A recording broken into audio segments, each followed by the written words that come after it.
പിതാവിൻ്റെയും പുത്രൻ്റെയും പരിശുദ്ധരൂപിയുടെയും നാമത്തിൽ ആമേൻ. വീണ്ടും വചനവുമായി വരുവാൻ സാധിക്കുന്നതിന് കർത്താവിന് നന്ദി പറയുന്നു. യേശു കർത്താവെ നന്ദി, യേശു കർത്താവെ സ്തുതി. ഹല്ലേലൂയ, ഹല്ലേലൂയ, ഹല്ലേലൂയ. Praise you, worship you, adore you Jesus Christ, love you Jesus Christ. ഇന്ന് കാലത്ത് ഒരു സുഹൃത്തിനെ വളരെ കാലത്തിന് ശേഷം കണ്ടുമുട്ടി. അപ്പോൾ ഇദ്ദേഹം ഒരു ചെറിയ ഒരു റെവല്യൂഷണറി മൈൻഡ് സെറ്റുള്ള ഒരാളാണ്. ക്രിസ്തുവിനെ പൂർണ്ണമായി സ്നേഹിക്കുന്നു, ആരാധിക്കുന്നു, സ്തുതിക്കുന്നു. അതേസമയം പലപ്പോഴും ഈ സഭാ നടപടികളൊക്കെ അതിനകത്ത് വഴക്കുകളിലൊക്കെ ചെന്ന് ചാടാറുണ്ട്. അപ്പോൾ ഒരു തിരുത്തൽവാദി അല്ലെങ്കിൽ ഒരു റെവല്യൂഷണറി മൈൻഡ് സെറ്റ്, ഒരു റെബല്യസ് ആയിട്ടുള്ള മൈൻഡ് സെറ്റായിട്ടുള്ള എൻ്റെ ചങ്ങാതി. അപ്പോൾ ഞങ്ങൾ കാലത്തൊരു മീറ്റിങ്ങൊക്കെ കഴിഞ്ഞു, ഒരു ചായയൊക്കെ കുടിച്ച് കഴിഞ്ഞപ്പോൾ നമുക്കൊരു സ്ഥലം വരെ പോകാം. അങ്ങനെ ഞങ്ങളുടെ വീടിനടുത്ത് തന്നെയുള്ള ഒരു അഡോറേഷൻ ചാപ്പലിലോട്ട് പുള്ളീനെ കൊണ്ടുപോയി. അപ്പോൾ പുള്ളി നാട്ടുകാരനാണെങ്കിലും ആദ്യമായിട്ടാണ് ഇങ്ങനൊരു സ്ഥലം അവിടെ ഉള്ളത് പുള്ളിക്ക് മനസ്സിലാകുന്നത്. ഞങ്ങൾ വളരെയധികം സമയം അവിടെ ഇരുന്ന് കർത്താവിനെ മൗനമായി ധ്യാനിക്കുകയും പ്രാർത്ഥിക്കുകയും ഒക്കെ ചെയ്തു. ഒത്തിരി സമയം സ്പെൻഡ് ചെയ്തു. എണീറ്റ് പോരാൻ തോന്നാത്ത ഒരു അന്തരീക്ഷം. അങ്ങനെ ഇറങ്ങി വന്ന് പുള്ളിനെ തിരിച്ച് പുള്ളിയുടെ വീടിനടുത്ത് ഡ്രോപ്പ് ചെയ്തപ്പോൾ പുള്ളി ആത്മാർത്ഥമായിട്ട് എന്നോട് പറയുകയാണ്, താങ്ക് യു ചേട്ടാ, താങ്ക് യു. അത് ഹൃദയത്തിൻ്റെ ഉള്ളിൽ നിന്നും വന്ന ഒരു താങ്ക് യു ആയിട്ട് എനിക്ക് തോന്നി. അപ്പോൾ കർത്താവ് നമ്മളെ പ്രാർത്ഥിക്കാൻ പഠിപ്പിക്കുന്നത് ഇപ്രകാരമാണ്. വിശുദ്ധ മത്തായി എഴുതിയ സുവിശേഷം 6-ാം അധ്യായം 6-ാം വാക്യം. എന്നാൽ നീ പ്രാർത്ഥിക്കുമ്പോൾ നിന്റെ മുറിയിൽ കടന്ന് കതകടച്ച് രഹസ്യമായി നിന്റെ പിതാവിനോട് പ്രാർത്ഥിക്കുക. രഹസ്യങ്ങൾ അറിയുന്ന പിതാവ് നിനക്ക് പ്രതിഫലമേകും. എന്നാൽ നീ പ്രാർത്ഥിക്കുമ്പോൾ നിന്റെ മുറിയിൽ കടന്ന് കതകടച്ച് രഹസ്യമായി നിന്റെ പിതാവിനോട് പ്രാർത്ഥിക്കുക. രഹസ്യങ്ങൾ അറിയുന്ന പിതാവ് നിനക്ക് പ്രതിഫലം നൽകും. അപ്പോൾ ഇതുകൊണ്ട് എന്താണ് കർത്താവ് ഉദ്ദേശിക്കുന്നത്? ഒരു intimate relationship with Jesus Christ. പ്രാർത്ഥനകളുടെ നീളത്തിലല്ല കാര്യം, ആഘോഷങ്ങളിലല്ല കാര്യം. കർത്താവിനോട് ഹൃദയം തുറന്ന് സംസാരിക്കുക.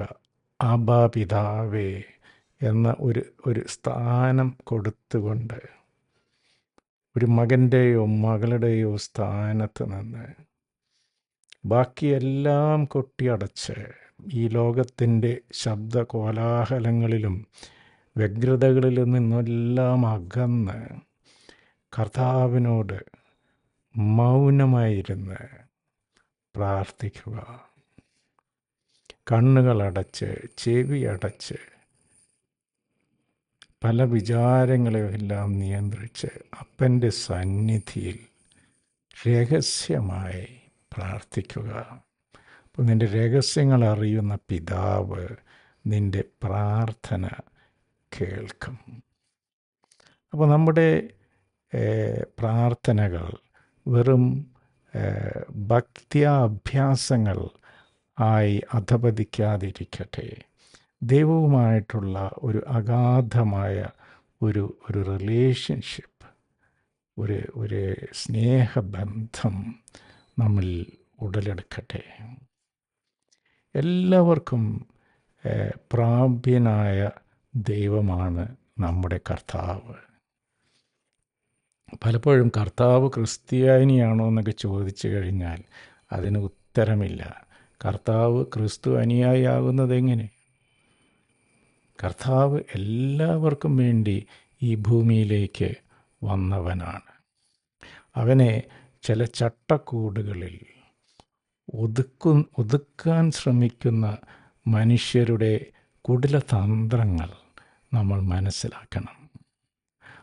പിതാവ് എല്ലാവർക്കുമായി വന്ന ദൈവപുത്രനാണ്.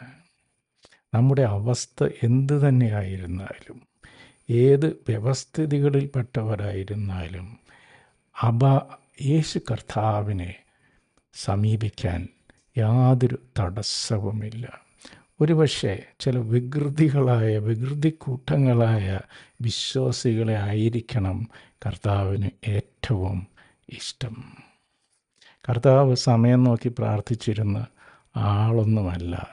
കർത്താവ് ഒരു ഇടം നോക്കി പ്രാർത്ഥിച്ചിരുന്ന ആളൊന്നുമല്ല. വിജന പ്രദേശങ്ങളിലേക്ക് ഉൾവലിഞ്ഞുകൊണ്ട് ദൈവത്തിനോട് ഒരു പുത്രൻ്റെ സ്ഥാനത്ത് നിന്ന് സംസാരിച്ചിരുന്ന നമ്മുടെ കർത്താവിനെ ദേവാലയത്തിൻ്റെയും കപ്പേളകളുടെയും ധ്യാന കേന്ദ്രങ്ങളുടെയും ഒക്കെ മതിൽക്കൂട്ടിനകത്ത് അടച്ചിടുവാൻ ശ്രമിക്കുന്ന അതിന് തെറ്റാണ്.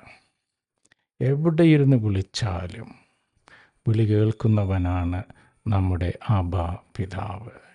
എല്ലാവർക്കുമായി വന്നവനാണ് നമ്മുടെ പിതാവ്.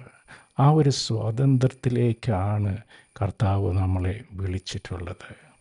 അനുദിനം, അല്ലെങ്കിൽ തോന്നുമ്പോഴൊക്കെ, സമയം കിട്ടുമ്പോഴൊക്കെ നമുക്ക് കർത്താവിൻ്റെ മുമ്പിൽ നിശബ്ദരായിരുന്നു കൊണ്ട് കർത്താവിൻ്റെ മാധുര്യം ആസ്വദിക്കുവാനുള്ള ഒരു വേഗം നമുക്കെല്ലാവർക്കും, ഒരു കൃപ നമുക്കെല്ലാവർക്കും സർവേശ്വരൻ നൽകി അനുഗ്രഹിക്കട്ടെ. നമ്മളെ സ്വാതന്ത്ര്യത്തിലേക്കാണ് കർത്താവ് വിളിച്ചിരിക്കുന്നത്.